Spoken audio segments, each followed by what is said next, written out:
Hello ಕರ್ನಾಟಕದ ಜನತೆ, welcome back to update Kannada 360 channel. So ನೀವಿನ್ನ ನಮ್ಮ ಚಾನಲ್ಗೆ ಸಬ್ಸ್ಕ್ರೈಬ್ ಮಾಡ್ಕೊಂಡಿಲ್ಲ ಅಂದರೆ ದಯವಿಟ್ಟು ಸಬ್ಸ್ಕ್ರೈಬ್ ಮಾಡ್ಕೊಳ್ಳಿ, ಹಾಗೆ ಬೆಲ್ ಐಕನನ್ನು ಕೂಡ ಪ್ರೆಸ್ ಮಾಡಿ.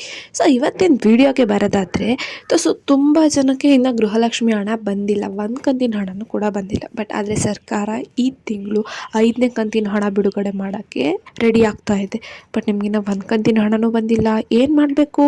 ಸೊ ತಕ್ಷಣವೇ ಯಾವ ಕೆಲಸ ಮಾಡಬೇಕಂತೆಲ್ಲ ಈ ವಿಡಿಯೋದಲ್ಲಿ ಹೇಳ್ತೀನಿ. ಸೊ ವಿಡಿಯೋನ ಸ್ಕಿಪ್ ಮಾಡದೆ ಕೊನೆವರೆಗೂ ನೋಡಿ. ಸೊ ಹೌದು ಗುರು, ಮಹಿಳೆಯರಿಗೆ ಅಂತಲೇ ಸರ್ಕಾರ ಪ್ರತಿ ತಿಂಗಳು 2,000 ರೂಪಾಯಿ ಗೃಹಲಕ್ಷ್ಮಿ ಯೋಜನೆ ಅಡಿ ಕೊಡ್ತಾ ಇದೆ. ಸೊ ಫ್ರೀಯಾಗಿ ಕೊಡೋ ಹಣನ ಯಾಕೆ ಬಿಡಬೇಕು? ಸೊ ಈ ಒಂದು ವಿಡಿಯೋದಲ್ಲಿ ನಾನು ತಿಳಿಸ್ಕೊಡ್ತೀನಿ ಏನೇನು ತಪ್ಪುಗಳಿದ್ರೆ ನೀವು ಸರಿ ಮಾಡ್ಕೋಬೇಕು, ಮತ್ತು ಏನಕ್ಕೆ ಹಣ ಬಂದಿಲ್ಲ ಅಂತ. ಏನು ವಿಡಿಯೋ ಹಬ್ಬ ಅಂದರೆ 2 ನಿಮಿಷದ ವಿಡಿಯೋ ಇರುತ್ತೆ. ಸೊ ವಿಡಿಯೋನ ಸ್ಕಿಪ್ ಮಾಡದೆ ಕೊನೆವರೆಗೂ ನೋಡಿ. ಸೊ ಆಲ್ರೆಡಿ 5 ಕಂತಿನ ಹಣ ಬಿಡುಗಡೆ ಮಾಡ್ತಿದ್ದಾರೆ, ನಿಮಗೇನೋ 1 ಕಂತಿನ ಹಣನೂ ಬಂದಿಲ್ಲ ಅಂದರೆ ಸೊ ಈ ತಪ್ಪುಗಳಾಗಿದೆ ಅಂತ ಅರ್ಥ.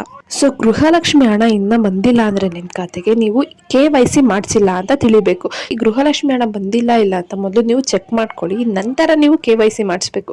KYC ಮಾಡಿಸಲು ಎಲ್ಲಿಗೆ ಹೋಗಬೇಕು ಮತ್ತು ಯಾವ ರೀತಿ ಮಾಡಬೇಕಂತ ತಿಳಿಸ್ತೀನಿ. ಸೊ KYC ಮಾಡಿಸಲು ನೀವು ನಿಮ್ಮ ಸಮೀಪದ ಯಾವ್ದಾದ್ರು ಸೇವಾ ಸಿಂಧು ಕೇಂದ್ರ ಅಥವಾ ಗ್ರಾಮ ಒಂದು ಕೇಂದ್ರಕ್ಕೆ ಭೇಟಿ ನೀಡಿ. ಸೊ ಅಲ್ಲಿ ನಿಮಗೆ ಈ KYC ನ ಮಾಡ್ಕೊಡ್ತಾರೆ. ಸೊ ನಿಮ್ದು ಈ KYC ಮಾಡಿಸಿದ್ರೆ ನಿಮಗೆ ಹಣ ಬರೋದು ಖಂಡಿತ. ಸೊ ಹಣ ಬಂದಿದೆಯೋ ಇಲ್ವೋ ಅಂತ ಹೇಗೆ ಚೆಕ್ ಮಾಡುತ್ತೆ ಅಂದರೆ, ಸರ್ಕಾರದವರೇನೆ ನಮ್ದು ಯಾವ ಮೊಬೈಲ್ ಲಿಂಕ್ ಮಾಡಿರ್ತೀವಲ್ಲ ಅಕೌಂಟ್ಗೆ, ಆ ನಂಬರ್ಗೆ ಒಂದು ತಿಂಗಳ SMS ನ ಕಳಿಸ್ತಾರೆ ನಿಮಗೆ. ಸೊ ನಿಮಗೆ 2,000 ರೂಪಾಯಿ ಜಮಾ ಆಗಿದೆ. ಸೊ ಮೆಸೇಜ್ ಬಂದಿಲ್ಲ ಅಂದರೆ ನೀವು ಮೊಬೈಲಲ್ಲೇ ಕುತ್ಕೊಂಡು DBT ಸ್ಟೇಟಸ್ ಆ್ಯಪ್ ಮೂಲಕನೂ ಚೆಕ್ ಮಾಡ್ಬೋದು. ಸೊ ಈಗ ಸ್ಮಾರ್ಟ್ ಫೋನ್ ಇಲ್ದವ್ರು ಏನು ಮಾಡ್ಬೇಕು ಅಂದರೆ, ಬ್ಯಾಂಕ್ಗೆ ಹೋಗಿ ನೀವೇ ಖುದ್ದಾಗಿ ಚೆಕ್ ಮಾಡಿಸ್ಕೊಡಿ, ಹಣ ಬಂದಿದೆಯೋ ಅಲ್ವೋ ಅಂತ ಬ್ಯಾಂಕ್ ಅಧಿಕಾರಿಗಳನ್ನ ಕೇಳಿ. ಮತ್ತು ನಿಮ್ಮ ಬ್ಯಾಂಕ್ ಖಾತೆಗೆ ಮೊಬೈಲ್ ನಂಬರ್ ಲಿಂಕ್ ಆಗಿದೆಯಾ ಅಂತಲೂ ಚೆಕ್ ಮಾಡಿಸ್ಕೊಳ್ಳಿ. ಆಮೇಲೆ ನಿಮ್ಮ ಖಾತೆಗೆ ಆಧಾರ್ ಸೀಡಿಂಗ್ ಆಗಿದೆಯಾ ಅಂತಲೂ ನೋಡಿ. ಸೊ ಇಷ್ಟೆಲ್ಲ ತಪ್ಪಿದ್ರೇ ನಿಮ್ಮ ಅಕೌಂಟಿಗೆ ಹಣ ಬರಲ್ಲ.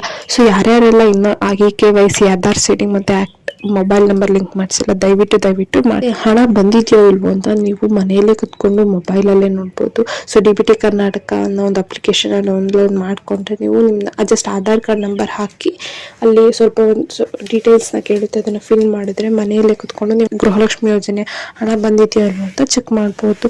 ಎಲ್ಲ ಸೊ ಇಷ್ಟು ತಪ್ಪಿದ್ರೆ ನಿಮಗೆ ಹಣ ಬರಲ್ಲ. ಸೊ ದಯವಿಟ್ಟು ಯಾರ್ಯಾರೆಲ್ಲ ಈ KYC ಮಾಡಿಸಿಲ್ಲ ದಯವಿಟ್ಟು ಬೇಗ ಮಾಡಿಸಿ ಅಂತ ಹೇಳ್ತಾ, ಈ ಪುಟ್ಟು ವಿಡಿಯೋ ಇಷ್ಟ ಆಯ್ತು ಅನ್ಕೊಂತೀನಿ. ಇಷ್ಟ ಆದರೆ ಒಂದು ಲೈಕ್ನ ಕೊಡಿ. ಏನಾದರೂ ಪ್ರಾಬ್ಲಮ್ ಇತ್ತು ಅಂದರೆ ಕಮೆಂಟ್ನ ಹಾಕಿ. ಧನ್ಯವಾದಗಳು.